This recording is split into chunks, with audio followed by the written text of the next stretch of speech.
आजकल लोगों की बुद्धियां काहे बिगड़ गई? तुम्हारे दिमाग में उल्टी चीजें क्यों चल रही हैं? कचरा भूसा क्यों भरा है दिमाग में? जब भी सोचते हो तो गलत ही सोचते हो। दिन भर आजकल के लोगों के अंदर क्या चल रहा पता है? किसी भी स्त्री को देखते हैं, जैसे आप अपनी बहन को देखते हो ना, तो आप अपनी बहन को देखते हो तो आपके विचार बड़े शुद्ध रहते हैं, ये मेरी बहन है। लेकिन आपकी बहन की उम्र की कोई दूसरी लड़की दिख जाए तो आपकी लार टपकने लग जाती है। बहन की उम्र की कोई दूसरी लड़की दिख जाए तो आपके मन में उसके लिए गलत गलत विचार आने लगते हैं। और यही स्थितियां स्त्रियों के साथ हैं कि तुम अपने बेटे को देखकर, अपने भाई को देखकर तो मन बड़ा शुद्ध रखती हो, लेकिन भाई और बेटे की उम्र का तुम्हारा कोई सामने पुरुष आ जाए बड़ा सुंदर सा, तो तुम्हारा मन भी खिंचा चला जाता है। कुछ लोगों की बात कर रहा हूं, सबकी नहीं। तुम्हारे मन में भी गलत गलत विचार आते हैं। ये गलत विचारों का उत्पन्न कहां से स्टार्ट हुआ? बताओ, किसी भी महिला को गलत दृष्टि से देखना पाप है कि नहीं? आपने छुआ नहीं, किसी पराई औरत को आपने टच नहीं किया, लेकिन सोचा उसके बारे में, तो बताओ सोचना भी पाप है या नहीं? जोर से पुरुषों से भी पूछ रहा हूं और स्त्रियों से भी, तुमने पराये मर्द को छुआ नहीं, लेकिन सोचा तो? सोचना भी पाप है या नहीं? कितने लोग मानते हैं कि सोचना भी पाप है? पराई औरत और पराये पुरुष के बारे में पाप है? बोलो हां कि ना? है ना? लेकिन आज क्या सोच से आप लोग बच पा रहे हैं? उत्तर दो। तुम नहीं टच करते किसी को, तुम नहीं किसी के साथ रहते, गलत नहीं करते, लेकिन तुम अपने मन पे कैसे कंट्रोल करोगे ये तो सोच रहा है। तुमने शरीर से तो किसी को नहीं छुआ, लेकिन मन से तो छू लिया ना? बोलो हां। क्या राम ने, सवाल कर रहा हूं, क्या राम ने मन से भी किसी पराई स्त्री का चिंतन किया है? क्या सीता मां ने मन से भी क्या किसी पराये पुरुष का स्पर्श किया है? बोलो। फिर शरीर नहीं जा रहा है आपका गलत में, लेकिन मन जा रहा है, यह भी पाप है। क्यों जा रहा है? कभी आपने पूछा नहीं अपने आप से? यही तो तुम्हारे मन की गंदगी है। आज समाज में छोटी छोटी बच्चियों के साथ दुराचार हो रहा है। टीवी अखबार में आप रोज सुनते पढ़ते होंगे। काहे हो रहा है भैया? क्यों हो रहा है? विचार इतने दूषित हैं। पहले विचार खोपड़ी में विचार आया तब तो तुमने किसी को टच किया। यहां विचार ही ना होता तो तुम क्यों छूते किसी को? शुरुआत तो यहां से होती है ना, विचारों से। क्यों जी? बात सही है। किसी भी काम की शुरुआत कहां से होती है? चोर के अंदर चोरी करने का पहले विचार आता है कि वो पहले चोरी कर लेता है। बोलो हां। पराई औरत को देखने के बाद डायरेक्ट आप उसे छू लेते हैं कि पहले छूने का विचार आता है? बोलो, पहले विचार आता है। मतलब पहले विचार पैदा होते हैं, फिर वो विचार क्रिया में बदल जाते हैं, कर बैठते हैं आप वो काम। तो मैं कह रहा हूं कि गलत विचार ही क्यों आए? आप गलत तो तब बनोगे ना जब गलत विचार होंगे। जब आपके भीतर गलत विचार ही नहीं होंगे तो गलत होने की संभावना ही नहीं। मैं तो जड़ पे प्रहार कर रहा हूं ना। आप शौच करने जाते हो, नहाते नहीं हो। लघु शंका करने जाते हो, कुल्ला नहीं करते हो। तो तुम्हारी जब मन की, शरीर की गंदगी है, शरीर गंदा है तुम्हारा, शुद्ध हुआ नहीं, तो शरीर गंदा तो विचार तो गंदे होंगे ना। खान पान तुम्हारा गंदा है, कहीं भी जाके खड़े होके खाने लग जाते हो। तुम्हारी माँ बनाती है, माँ के भोजन में तुम्हें स्वाद नहीं लगता, और होटलों में जा जाके तुम वहां पसीनों वाला भोजन खाते हो। टपका टपका के वो पसीना बहाते हैं और उसी आटा को गूंथते हैं, उसी पसीने को सब्जी में डालते हैं और तुम खाते हो। लोग तो आजकल भोजन में थूक भी रहे हैं, नहीं सुना तुम लोगों ने? बोलो हां। कितना वीडियो हमने देखे, लोग थाली पे थूक रहे हैं, दाल में थूक रहे हैं। कितनी घटिया सोच है ना लोगों की कि थूका हुआ भोजन तुम्हें परोस रहे हैं। अब तुम होटलों में जा रहे हो, कोई तुम्हारी अम्मा थोड़ी बनाती है वहां। पता नहीं आदमी कैसे बना रहा है, कई दिन से नहाया है कि नहीं, शौच करने गया हाथ धुला के नहीं, पांव धुला के नहीं, और तुम्हें खवा रहा, तुम कह रहे बहुत टेस्टी है। खाक टेस्टी है? तुम्हारी माँ के हाथ का तुम्हें टेस्टी नहीं लगता? तुम्हारी पत्नी के हाथ का तुम्हें टेस्टी नहीं लगता? तुम्हारी बुद्धियां भ्रष्ट हो गई हैं। जैसा खाए अन्न वैसा रहे, जोर से, जैसा खाए अन्न। तुम्हारा खान पान दूषित हो गया, तुम्हारा शरीर शुद्धि ना होने से दूषित हो गया। इसलिए क्या?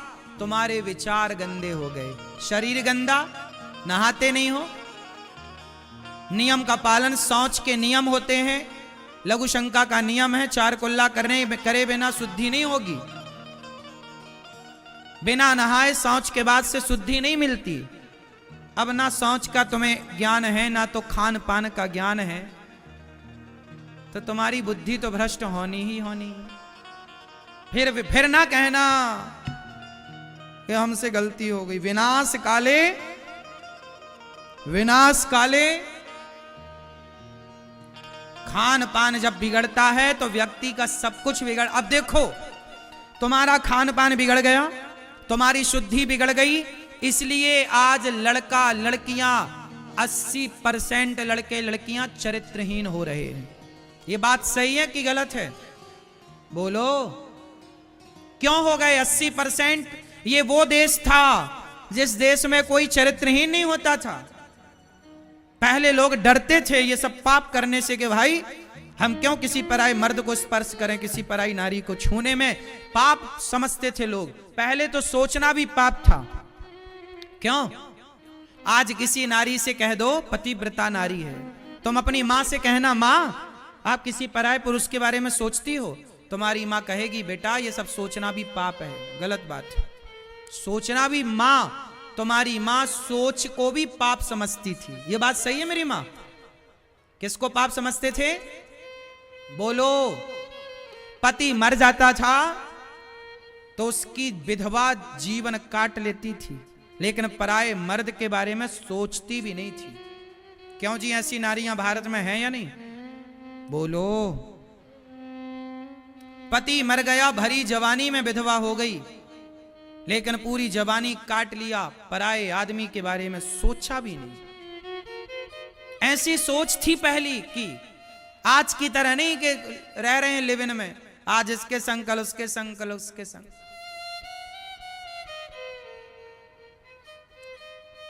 पहले खान पान शुद्ध था, आहार विहार शुद्ध था, शौच इत्यादि का ज्ञान था, शुद्धि थी, तो विचार भी शुद्ध थे। अब ना तुम्हें खान का पान का ज्ञान, ना शौच का ज्ञान, तो विचार में तो गंदगी आएगी ना। अब हम कह रहे हैं कि पराई औरत को देखना पाप है, लेकिन जो लिव इन में रह रहे होंगे ना वो हमें पागल समझ रहे होंगे। अरे महाराज क्या तुम बकवास कर रहे हो, आज के जमाने में तुम रह रहे हो, क्या बात कर रहे हो। आज के छोरा छोरी तो लिव इन को पवित्र मंदिर मानते हैं। क्यों जी? बात सही है? सही है कि गलत है? आजकल के लोग जो लिव इन में रहते हैं वो तो लिव इन को क्या मानते हैं? वो उसी को मंदिर मान रहे हैं। भाई अपना तो यही है। क्या बताएं, देख तेरे संसार की हालत क्या हो गई। भगवान कितना बदल गया इंसान। अब से सुनो, आप लघु शंका जाओगे तो क्या करोगे? बोलो, सब बोलो। क्या करेंगे? 4 कुल्ले और पांव हाथ धुलेंगे। ये शुद्धि है। शौच करने के बाद एक बार पूरा नहा चुके हैं तो अर्ध स्नान करेंगे। सर्दी है, पूरा नहीं नहा सकते तो नाभि से लेकर के नीचे पूरा पेट गीला कर लीजिए, पूरा नीचे का हिस्सा गीला करिए, और जो कपड़ा पहनकर शौच करने गए वो कपड़े धुलिए। वही कपड़े पहन करके फिर दूसरा काम ना करिए, वो अशुद्ध है। कपड़े भी अशुद्ध होते हैं, हाँ या ना? होते हैं कि नहीं? शुद्धि अशुद्धि का ख्याल पुराने लोग रखते थे कि नहीं? बोलो, तो काहे नहीं रखते आप लोग?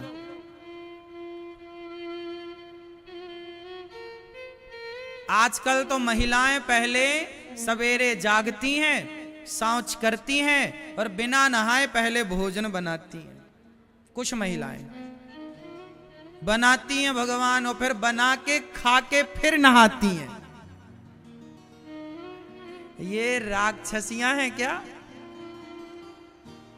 पहले के राक्षस भी ऐसे नहीं थे, रावण भी ऐसा नहीं था। पहले रावण भी बड़ा पंडित था, सवेरे जल्दी जागता था, नहा धोकर पहले शिव तांडव पढ़ करके भगवान शंकर को बुलाकर अभिषेक करता था। शंकर जी आते थे, लंका में बैठते थे और वो साक्षात शंकर जी को बिठाकर और श्रृंगी में दूध भर के वो शंकर जी के ऊपर डायरेक्ट डालता था।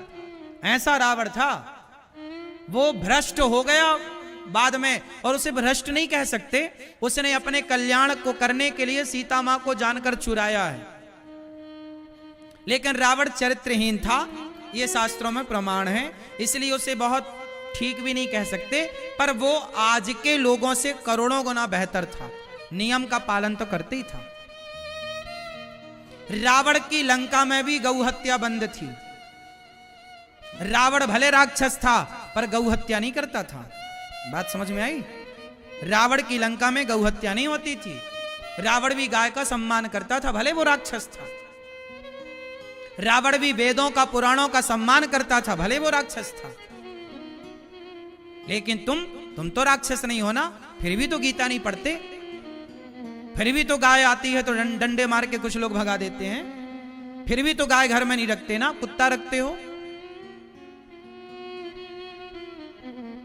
विडंबना है। तब एक रावण था,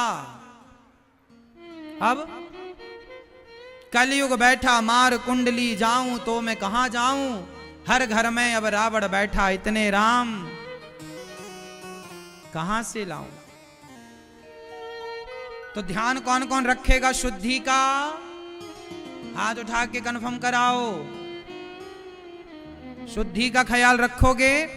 और मैया घर में इतना बढ़िया भोजन बनाओ कि तुम्हारे छोरा छोरी बाजार का भोजन ना खाएं। तुम आजकल तुमसे बनता भी तो नहीं है, उल्टा सीधा बना के रख देती हो, स्वाद नहीं आता। बच्चे कहते हैं वहां होटल के भोजन में बढ़िया स्वाद था। अब तुमसे स्वाद ही तो नहीं आ रहा है, इसलिए तो बच्चे बाहर भाग रहे हैं। पहले के भोजन में स्वाद था। मैयाएं आजकल खुद अच्छे से नहीं बनाती हो तुम। पहले कहा कहते ना, मैया ने माँ ने रुच रुच के बनाया है,